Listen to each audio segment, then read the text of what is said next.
A pipeline is wide open in Burleson tonight. It is not pumping oil or gas, but future engineers and computer programmers into higher education and the workforce, and they are doing it using video games. Wayne Carter is in the classroom at Burleson ISD's new game design school. What do you do when your child won't lift their head from a video game? How do you get them to learn?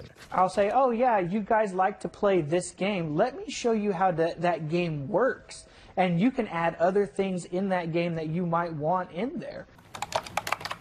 Burleson ISD's Game Design School is an entire physical building devoted to teaching students gaming and everything else on the curriculum, also using gaming.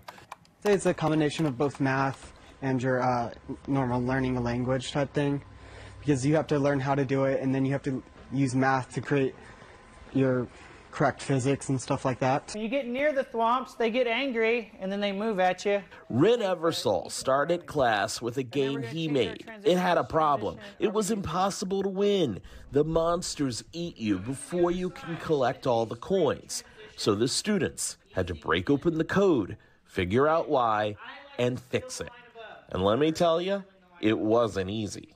I'm not real good at the game, playing the game. I am not great at timing, honestly. But you can code it. Oh yeah, but I can code it, which is weird. Olivia is the only girl here.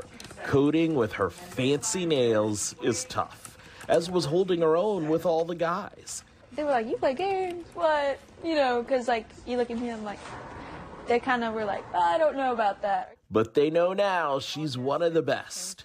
Educators believe the students may be coding games today, but it sets the foundation to build power grids, code electronics, and companies are noticing what they're doing here in Burleson.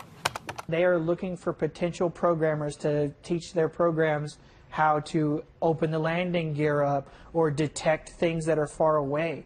So we actually participate at Lockheed Martin solving challenges that they give us. They graduate certified in coding, ready to work at places like Lockheed Martin.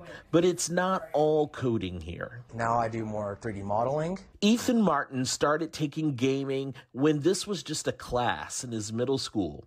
Yep, that's him, several years ago when we visited.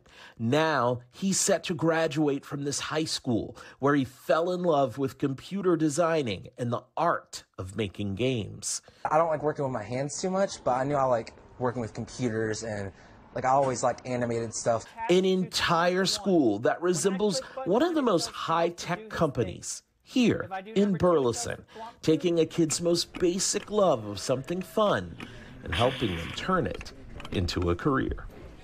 Wayne Carter in the classroom for NBC5.